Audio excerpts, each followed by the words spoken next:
Foxconn, the largest contract manufacturer of electronic products, basically is the main supplier to Apple, announced that it's going to put a regional office in Zhengzhou.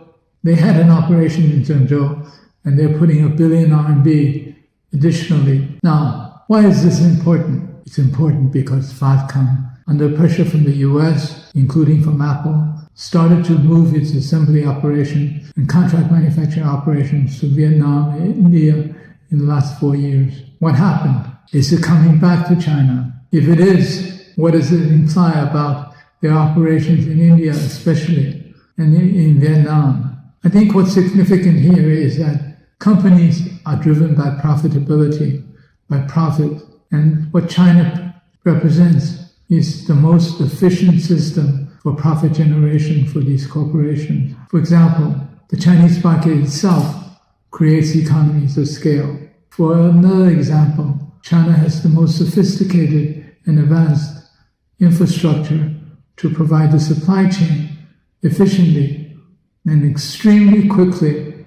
Also, China has the engineers to be very, very responsive and sensitive to changes that need to be made.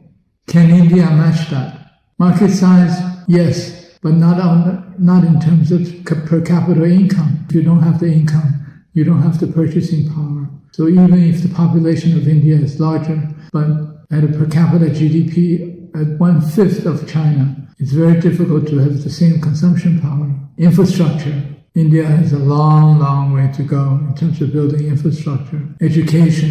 China went from 90% illiteracy when the People's Republic was formed to you can't find anyone who's illiterate today. You have a situation in which the variables that contribute to production, to efficiency, to profitability, all point to China.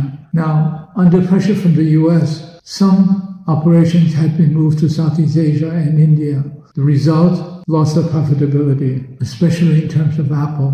We've seen a number of cases in which the production out of India simply could not meet the standards that was required to be sold worldwide. Vietnam has its own issues. Vietnam's main two issues, I think, were once the movement of some manufacturers started to go to Vietnam, everything became much more expensive. Real estate, factory land, labor, so on and so forth, all became much more expensive because of the rushing in of a lot of hot capital, hot money, in driving up the Vietnam stock market, driving up the Vietnam real estate, and driving up labor wages. Second, for Vietnam, there's also the issue of infrastructure. For much of last year, Vietnam had to purchase electricity from China across the border to avoid serious shutdown of industrial activity. They purchased quite a bit of electric power from China, and this continues to be a case for them. As you all know, electricity is a very important part of infrastructure, in addition to roads, transport, and so on. So I think there is a possibility that some of these contract manufacturers will move back to China because the Chinese variables are so much more contributing to their profitability and efficiency. It's very, very difficult for China to be replaced.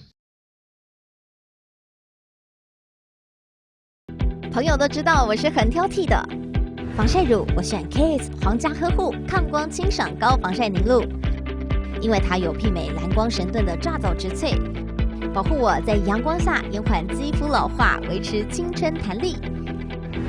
可以防御工作环境里的3C 商品，各种光源对肌肤的伤害，擦起来清爽不黏腻。